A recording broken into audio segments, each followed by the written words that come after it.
Hi everyone, welcome back to Arpita Sharma classes. आपका बहुत बहुत स्वागत है everyone.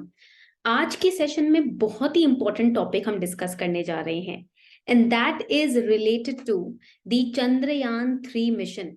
As you must have seen at the YouTube channel of ISRO, आपने लाइव देखा होगा launch of Chandrayaan 3 which was successfully done today.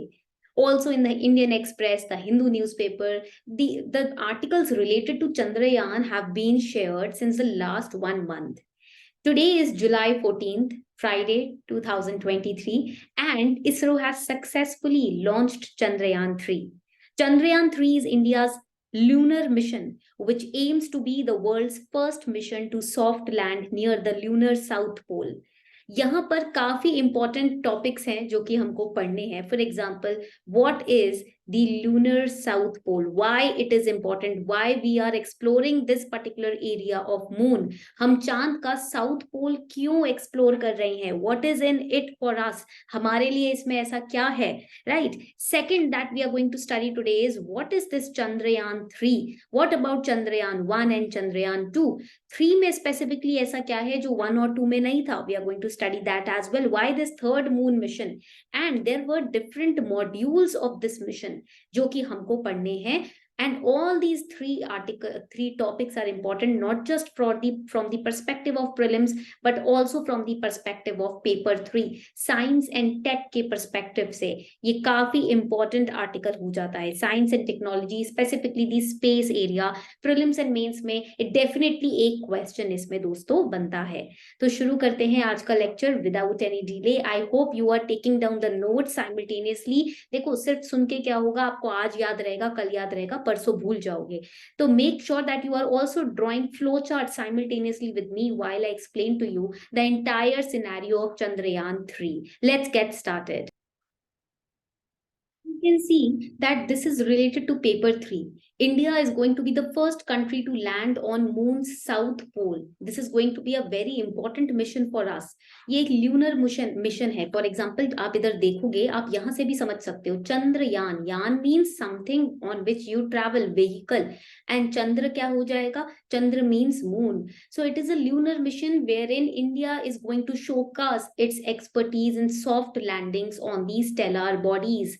The stellar body over here, the space body is moon over here. हम soft landings अपना experience उसमें दिखा रहे हैं पूरी दुनिया को कि we are also expert in making soft landings through these kind of vehicles on stellar bodies. ये इंडिया का थर्ड मून मिशन होगा और हम पहला ऐसा नेशन बनने जा रहे हैं आज जो कि मून के साउथ पोल को एक्सप्लोर करने वाले हैं।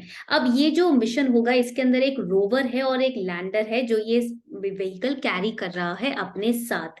And there are 3 major modules. कौन कौन से मेजर मॉड्यूल्स इस मिशन में है? फॉर एग्जांपल, पहला है प्रोपल्शन मॉड्यूल। प्रोपल्शन मॉड्यूल वो मेजर मॉड्यूल है जो कि लैंडर और रोवर दोनों को ही कैरी करेगा। एक होगा लैंडर मॉड्यूल जो कि सॉफ्ट लैंड करेगा मून के सरफेस पर, सतह पर, और वहां पर रोवर को एक्सप्लोरेशन के लिए डिप्लॉय करेगा। एंड एक तीसरा मॉड्यूल हमारे पास होगा रोवर, जो कि वहां पर मून के सरफेस, साउथ पोल के सरफेस से केमिकल एनालिसिस, मटेरियल का केमिकल एनालिसिस करेगा लूनर सरफेस से। जो भी चांद के सतह पर मटेरियल है उनको एक्सकवेट करके उसको एनालिसिस करेगा रोवर और हम तक इसकी इंफॉर्मेशन पहुंचाएगा। तो एक कैरियर होगा, एक लैंडर होगा जो कि रोवर को डिप्लॉय करेगा, एंड एक रोवर होगा जो वहां पर मटेरियल्स का एनालिसिस करेगा, केमिकल एनालिसिस करेगा। नाउ ये 3 इसके मेजर मॉड्यूल्स है जो आपको याद रखने हैं। ये तो हो गई बात टेक्निकलिटी की चंद्रयान की। वी हैव टू रिमेम्बर कि इसका लॉन्च का डेट और टाइम क्या है। So you know it was launch today, आज लॉन्च हुआ है 14 जुलाई को। अब ये पॉइंट बहुत इंपॉर्टेंट है कि ये कहाँ से लॉन्च हुआ है। तो ये मिशन लॉन्च हुआ है श्रीहरिकोटा से। Write it down. It has been launch from Sriharikota India and from the Satish Dhawan space centre. Sriharikota में सतीश धवन स्पेस सेंटर है जहां से this mission was launched. And on which vehicle this mission was launched? On a GSLV Mark 3 heavy lift launch vehicle. It is a heavy lift launch vehicle. ये point आपको यहाँ पर याद रखना है। Let us understand what is GSLV Mark 3. Understand in detail what exactly here is the GSLV. GSLV exactly है क्या? GSLV का जो vehicle होता है वो communication satellites को launch करने के लिए use होता है. So always remember for prelims that GSLV vehicles are used to launch the communication satellites. For example, in Gaganyaan mission also GSLV vehicle was used. In Chandrayaan 3 also GSLV Mark 3 has been used, which is India's most powerful launch vehicle because ये heavy lifting करता है.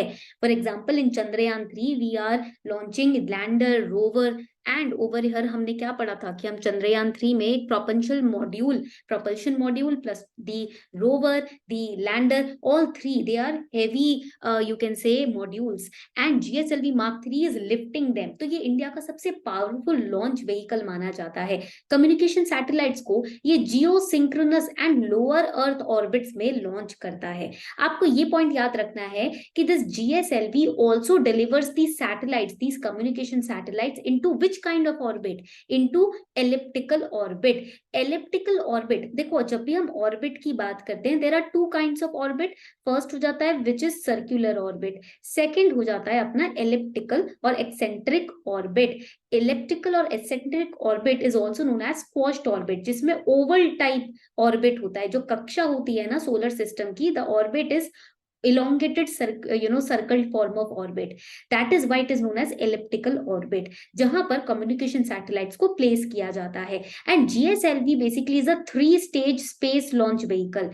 In 3 stages it launches the vehicle. The third stage of GSLV always uses the cryogenic engine. अब आपने news में हमेशा cryogenic engine के बारे में पढ़ा होगा, and this is also asked a lot of times in prelims because in the year 2018 there was a question in prelims about the 3D printed cryogenic engine. तो आपको पता है कि cryogenic engine के questions आते ही आते हैं. Cryogenic engine basically uses a liquefied oxygen and hydrogen as fuel. एक ऐसा इंजन जिसके अंदर फ्यूल के तौर पर ऑक्सीजन और हाइड्रोजन वो भी लिक्विड के फॉर्म में यूज किया जाता है. यहाँ पर बोलोगे कि क्रायोजेनिक इंजन का यूज क्या होता है, why it is used. It is used to write it down to study the production and behaviour, the production and behaviour of materials at extremely low temperatures, बिल्कुल ही लो टेम्परेचर पर production और materials का behaviour study करने के लिए इस engine को यूज किया जाता है. और ये इंजन GSLV व्हीकल्स पे थर्ड स्टेज पर यूज होता है जिसके अंदर ये ऑक्सीजन और हाइड्रोजन को एज लिक्विड फ्यूल यूज करता है. ये पॉइंट बहुत ज्यादा इंपॉर्टेंट है when it comes to studying the GSLV vehicle. यहां तक पॉइंट क्लियर हो गया. Now let us understand what is the meaning of geosynchronous orbit. अब ये जियोसिंक्रोनस ऑर्बिट होता क्या है आखिरकार. तो just give me a second, मैं यहाँ से एक्स्ट्रा इंफॉर्मेशन निकालती हूँ. आई होप आप इसका माइंड मैप बनाते जा रहे हैं साइमल्टेनियसली. बहुत इंपॉर्टेंट है ये सारे पॉइंट्स को नोट करना. It is extremely important. Now let us study the geosynchronous orbit. What kind of orbit is it, ये किस तरीके का ऑर्बिट है. देखो geosynchronous satellites are launched into orbit in the same direction the earth is spinning and can have any inclination. इसको हम geosynchronous orbit बोलते हैं. यानी कि राइट इट डाउन, ये वो ऑर्बिट है जो कि अर्थ के सेम, जिस डायरेक्शन में अर्थ स्पिन कर रहा है उसी डायरेक्शन में जो ऑर्बिट पाया जाता है और जिसका कोई भी इंक्लाइनेशन हो सकता है. For example this is earth, ठीक है. तो जिस डायरेक्शन में अर्थ स्पिन करेगा this orbit would be in that direction only. और इंक्लाइनेशन यहां भी हो सकता है, यहां भी हो सकता है. इसी को हम बोलेंगे geosynchronous orbit. It is in sync with earth. Earth के स्पिनिंग से ये सिंक में है, सिंक्रोनिसिटी में है. ये पॉइंट आपको यहाँ पर याद रखना है. ठीक है, दो तरीके के ऑर्बिट्स हो जाते हैं, जियोसिंक्रोनस और जियोस्टेशनरी. ये पॉइंट आपको याद रखना है. ठीक है. और एक सर्कुलर जियोसिंक्रोनस सैटेलाइट जो होता है उसको 0 डिग्री एंगल पे प्लेस किया जाता है टू द इक्वेटोरियल प्लेन. ठीक है, तो इसीलिए इसको जियोस्टेशनरी सैटेलाइट बोल दिया जाता है अगर 0 डिग्री एंगल पे उसको प्लेस कर रहे हैं. आई होप यहां तक आपको पॉइंट क्लियर हो गया है. ठीक है, चलिए अब पीछे की तरफ जाते हैं. यहां पर just give me a second. हाँ, तो यहाँ पर आप देखोगे we are going to solve one question related to Mangalyaan. 2016 में प्रीलिम्स में ये क्वेश्चन पूछा गया था मंगलयान के ऊपर। The Mangalyaan which was a Mars mission, Mangal means Mars planet, Mangalyaan launched by ISRO is also called the Mars orbiter mission मॉन्ग। आपने देखा होगा अक्षय कुमार की एक मूवी भी आई थी, made India the second country to have a spacecraft orbit the Mars after USA, made India the only country to be successful in making its spacecraft orbit the Mars in its very first attempt। तो ये कौन सा option यहाँ पर correct होगा, you have to tell me, let me know in the chat section. ये आपका आज का होमवर्क है, this is your homework question for today. Let's see how many of you remember about the Mangalyaan, कितने बच्चों को मंगलयान के बारे में पता है, ये देखते हैं चैट सेक्शन में, इसका आंसर मुझे जरूर दीजिएगा। चलिए आगे बढ़ते हैं। तो यहाँ पर हमने प्रोपल्शन याद कर लिए हैं, समझ लिए हैं, we have also understood. Now let us understand the other parts. देखो हमको पता है GSLV व्हीकल मार्क 3 के द्वारा इसको लॉन्च किया गया है, which is launched by LVM-3। GSLV क्या है, ये आपका LVM व्हीकल है, ये पॉइंट आपको यहाँ पर याद रखना है। अब पॉइंट ये आता है कि ये LVM-3 का फुल फॉर्म क्या होगा।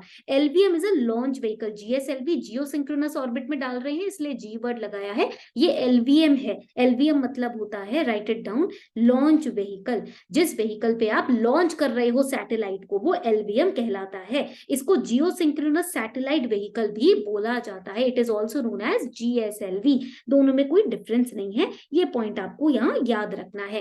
एंड आपको पता है कि जो प्रपल्शन यहाँ पर इसका बना है, ये हमने यहाँ पर प्रपल्शन के बारे में पढ़ा था ना, प्रपल्शन मॉड्यूल जो कि लैंडर और रोवर को कैरी कर रहा है, it has a spectropolarimetry of habitable planet earth payload। why this payload has been carried by propulsion module, क्यों कैरी किया है इस propulsion module ने shape payload को, to study earth spectral and polarimetric measurements। आपको पता है मून के साउथ पोल को एक्सप्लोर करने भेजा है, वहीं से अर्थ के पोलैरिक मेट्रिक मेजरमेंट्स को लूनर ऑर्बिट से देखा जाएगा, एनालाइज किया जाएगा और स्टडी किया जाएगा। ठीक है, अर्थ के पोलैरिक मेट्रिक्स को भी स्टडी किया जाएगा, नॉर्थ और साउथ पोल, दो पोल्स होते हैं ना अपने लूनर ऑर्बिट के द्वारा। That is why shape payload has been launched with it. यहां तक सभी को पॉइंट क्लियर हो गया। और आपको पता है इसको सतीश धवन स्पेस सेंटर से लॉन्च किया गया है फ्रॉम श्री हरिकोटा, काफी इंपॉर्टेंट एस्पेक्ट है। Now let us understand what are the scientific payloads which have been uploaded on this mission. For example first is RAMBHA. RAMBHA आपको पता है, मेनका रंभा, ये सारी एंजल्स हुआ करती थी, ये सारी अप्सराएं हुआ करती थी स्वर्ग की, उन्हीं के नाम पर हमने रखा है रंभा।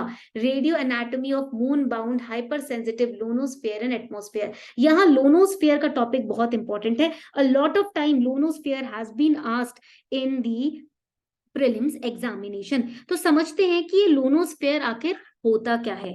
ठीक है, अब इसको ये आयनोस्फीयर, ठीक है, आयनोस्फीयर होता क्या है, ये एक आयोनाइज्ड पार्ट है अपर एटमॉस्फेयर, अर्थ के अपर एटमॉस्फेयर का, अर्थ का जो एटमॉस्फेयर है उसका जो आयोनाइज्ड जो फॉर्म होता है उसको हम बोलते हैं आयनोस्फेयर। ठीक है, ये एक ऐसा रीजन है जिसमें थर्मोस्फेयर भी इंक्लूडेड होता है। अर्थ का एटमॉस्फेयर जब आप पढ़ोगे, डिफरेंट डिफरेंट लेयर्स होते हैं अर्थ के एटमॉस्फेयर में, तो उसी को हम आयन, उनमें से एक लेयर जहां पर आयंस प्रेजेंट होते हैं, रेडियो एक्टिव आयंस, उसी को आयोनोस्फीयर कहा जाता है। यहां तक सभी को पॉइंट क्लियर हो गया। तो इस लेयर में आप देखोगे कि यहाँ पर जितनी भी आयंस हैं या फिर इलेक्ट्रॉन्स हैं वो बहुत हाई कॉन्सेंट्रेशन में पाए जाते हैं। That is why it is known as ionosphere. इसका दूसरा नाम आप थर्मोस्फेयर भी दे सकते हो। सेकंड हमारा यहाँ पर पेलोड होगा Chandra surface thermophysical experiment chaste, analysing the thermal characteristics of the lunar surface. Heat से रिलेटेड होता है थर्मल कैरेक्टरिस्टिक, तो लूनर सरफेस, मून का जो सरफेस है उसके थर्मल कैरेक्टरिस्टिक नेचर को समझने के लिए चास्ट पेलोड ऐड किया गया है। Then we have ILSA. Elsa आपने मूवी में देखा होगा ना, तो instrument for lunar seismic activity. तो अगेन सिस्मिक एक्टिविटीज किसी भी तरीके की प्लेट रिलेटेड, ठीक है, movement related activity, surface movement related activity कहां पर चेक, किससे चेक की जाएगी, with the scientific payload ILSA. And then we have LRA, Laser Retro Reflector Array, enabling precise measurements of the lunar distance. So that would be, the distance would be measured by Laser Retro Reflector Array. तो ये आपके scientific payloads हैं जो prelims के लिए आपको याद रखने हैं. This is important only for prelims. हमको पता है कि मून का जो साउथ पोल है उसको स्टडी किया जाएगा इस मिशन के द्वारा. तो यहाँ पर हमें समझना है कि why moon south pole is important, क्यों इंपॉर्टेंट है. ठीक है, तो यहाँ पर इसको हम समझते हैं in detail. Why do scientist want to explore moon's south pole? What is there at moon's south pole? The lunar south pole is the southern most point on the moon. 90 degree south पे होता है, ठीक है, moon के. And it is of special interest to scientist. Why?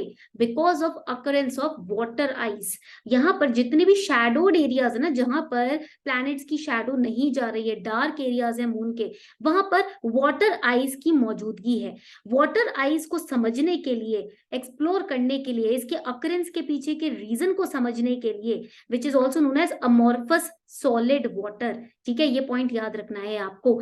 उसको समझने के लिए हमने ये मिशन लॉन्च किया है. It is also known as amorphous ice. Write it down, इस पॉइंट को लिख लीजिए. This is important for prelims. ये प्रीलिम्स के लिए काफी ज्यादा इंपॉर्टेंट है. Amorphous ice, normally when water freezes it crystallizes and its molecules are arranged into hexagonal solid structure, जिसको हम आइस बोलते हैं. Amorphous ice lacks the order in its molecular arrangement. आप देखोगे it is produced either by rapid cooling of liquid water or by compressing ordinary ice at low temperature. That is why it is known as amorphous ice. ये normal ice नहीं होता. Lunar South Pole region features craters that are unique in that the near constant sunlight does not reach their interior. इस तरीके के craters पाए गए हैं moon के सरफेस में, जिनके इंटीरियर सतह तक, डीप सतह तक सन की रेज नहीं जा पाती हैं. उनको स्टडी करने के लिए, what is stored in their, ये समझने के लिए हमने ये मिशन लॉन्च किया है. That is why this mission is important. Moon की काफी ऐसी मिस्ट्रीज हैं जो कि अनसॉल्व थी, बट अब इस मिशन के द्वारा हो सकता है कि हम उन मिस्ट्रीज तक पहुंच सके और उनको सॉल्व कर सके. This was all about the mission today. I hope you enjoyed this lecture. मुझे उम्मीद है कि आपको ये लेक्चर अच्छा लगा होगा. आपने नोट्स जरूर बनाए होंगे. On this note, we are wrapping up the session. Thank you and have a wonderful day ahead.